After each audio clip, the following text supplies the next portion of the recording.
Bubuksan natin to mga master para makita natin yung laman nito sa loob mga master. Ito po ay pinadala sa atin at pinapapalitan ng brand new battery. Bali ito po ay battery ng e-bike 36 volt.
Kinalawang ng mga master.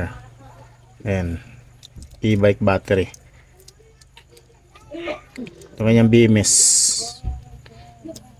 Ito ay palit battery. 1, 2, 3, 4, 5, 6, 7, 8, 9, 10 11, 12, 13, 14, 15, 16, 17, 18, 19, 20 21, 22, 23, 24, 25, 27, 28, 29, 30 pieces battery. Ayan.